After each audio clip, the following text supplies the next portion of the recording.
জাদুর সোনা ও রূপার শাড়ি। এক গ্রামে অনামিকা ও কণিকা নামের দুই বোন বাস করত। ওদের বাবা মা একটা রোড অ্যাক্সিডেন্টে মারা গিয়েছিল। ওরা দুই বোন ওদের মামা মামির বাড়িতে বসবাস করত। মামা আর মামি অনেক দয়ালু ছিল, ওদেরকে কখনো বাবা মায়ের অভাব বুঝতে দেননি। কিন্তু ওরা যখন বড় হচ্ছিল ওদের বিয়ে নিয়ে তারা খুব চিন্তায় পড়ে যায়, কেননা তাদের কোনো তেমন টাকা পয়সা ছিল না। অনেক কষ্টেই তাদের দিন যেত। তবুও দুই ভাগ্নির বড় করা, পড়াশোনা করানো, এইসব কিছুতে তারা কোনো কমতি রাখেনি।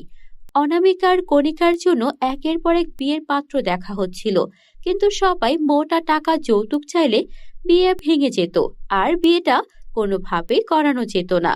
এইভাবেই দিন যাচ্ছিল। মামা আর মামি চিন্তায় চিন্তায় অসুস্থ হয়ে যাচ্ছিল। অনামিকার কণিকা বলে, দেখ, আমাদেরকে বাবা মা না থাকা সত্ত্বেও মামা মামি নিজেদের সন্তানের মতোই বড় করেছেন। আমাদেরকে লালন পালন করবেন বলে ওনারা কোনো সন্তানও নেননি। আর এখন আমাদের বিয়ে নিয়ে ওনাদের এত চিন্তা করতে হচ্ছে। আমরা কি ওনাদের জন্য কিছুই করতে পারবো না? সারা জীবন কি ওনাদের থেকে নিয়েই যাব? হ্যাঁ রে, আমারও খুব খারাপ লাগে ভাবলে। আমরা তো মাত্র ভার্সিটিতে উঠেছি, আর আমাদের ভার্সিটির খরচও তো ওনারা জোগাতে পারছেন না। আমরা এমন একটা জায়গায় থাকি যেখানে টিউশন করিয়েছি কিছু টাকা আয় করব, তারও ব্যবস্থা নেই। তাই তো আমাদেরকে ওনারা বিয়ে দিয়ে দিতে চাইছেন। কিন্তু আমরা বিয়ে করে না হয় চলে যাব, তখন ওনাদের কি হবে? আমাদের কিছু একটা করা উচিত। হ্যাঁ, তুই ঠিকই বলেছিস। চল, আমরা কিছু একটা বিক্রি করতে শুরু করি। আমি তো ক্লাসে শাড়ির ওপর পেন্টিং করা শিখেছিলাম। আমরা বরং দুই বোন মিলে শাড়ির ওপর পেন্টিং করে সেগুলো অনলাইনে বিক্রি করতে থাকি। হ্যাঁ, ভালো আইডিয়া দিয়েছিস। এতে কিছু টাকাও জোগাড় হবে, আর আমরা মামা মামিকে টাকা পয়সা দিয়ে সাহায্য করতে পারবো। অনামিকার কণিকা অনলাইন থেকে শিখে কাপড়ের উপর পেন্টিং করা শুরু করলো। ওরা পেন্টিং করে শাড়ি, থ্রি পিস, ফতুয়া বিক্রি করতে থাকলো। বেশ কিছুদিন ওদের ভালোই চলছিল। কিছুদিন অনলাইনে কাজ করার পর ওরা একটা দোকান দিল, যেখানে ওরা regular sari, three piece, churidar এগুলো বিক্রি করত। মামা আর মামিও তাদের ভাগ্নিদের এত সুন্দর ব্যবসা দাঁড় করানো দেখে অনেক খুশি হয়। কয়েক বছর পর তারা নিজেরাই বিয়ের জন্য ভালো পাত্র খুঁজে পাবে, এই ভেবে তারা নিশ্চিন্ত হন। এভাবেই দিন যাচ্ছিল। একদিন ওদের দোকানে একজন বৃদ্ধা মহিলা আসে। বাবারা, তোমাদের এই দোকানের নাম অনেক দূর থেকে শুনে আসলাম। আমি বৃদ্ধ মানুষ, আমার পরনের শাড়িটাও ছিঁড়ে গেছে। যদি তোমরা আমাকে একটা শাড়ি দিতে, আমি তাহলে শাড়িটা পরতে পারতাম। ছেঁড়া কাপড় পরে বাইরে বেরোতেও লজ্জা করে। আমি মানুষের কাছে হাত পেতে দিন চালাই, কিন্তু পরনের পোশাকটাও যদি ছেঁড়া ফেরা হয়, কিভাবে ঘর থেকে বেরোবো বলো তো? আহারে বুড়িমা, আপনার কষ্ট দেখে তো আমাদের সত্যি খুব খারাপ লাগছে। শাড়ি না হয় আপনাকে দেব, কিন্তু এই বয়সে আপনি পথে ঘুরে ঘুরে কেন ভিক্ষা করবেন?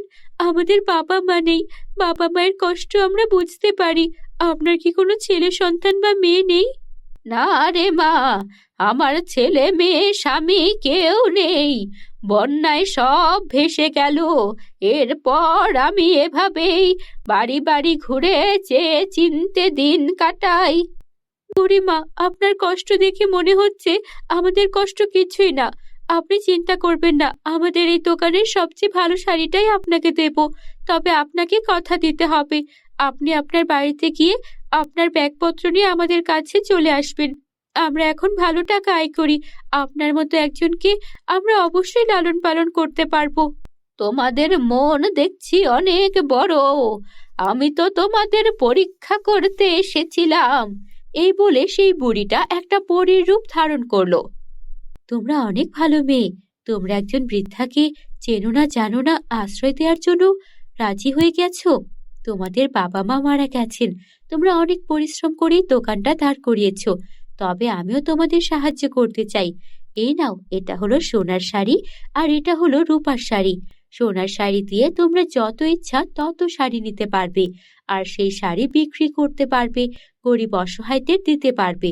আর রূপার শাড়ি থেকে তোমরা যত ইচ্ছা তত টাকা নিতে পারবে। তাই এখন থেকে আশা করি তোমরা অসহায় গরিব দুঃখীদের এভাবেই পাশে থাকবে। এই বলে সোনা ও রূপার শাড়ি দিয়ে পরী সেখান থেকে উধাও হয়ে যায়। আর ওরা দুই বোনও পরীর দেওয়া জাদুর শাড়ি ব্যবহার করে অসহায় মানুষদের সাহায্য করতে থাকে। বন্ধুরা, তোমরা যারা যারা গল্পটি দেখছো তোমাদের নাম কমেন্টে লিখে জানাও। আমরা নেক্সট গল্প তোমাদের নাম দিয়ে বানাবো।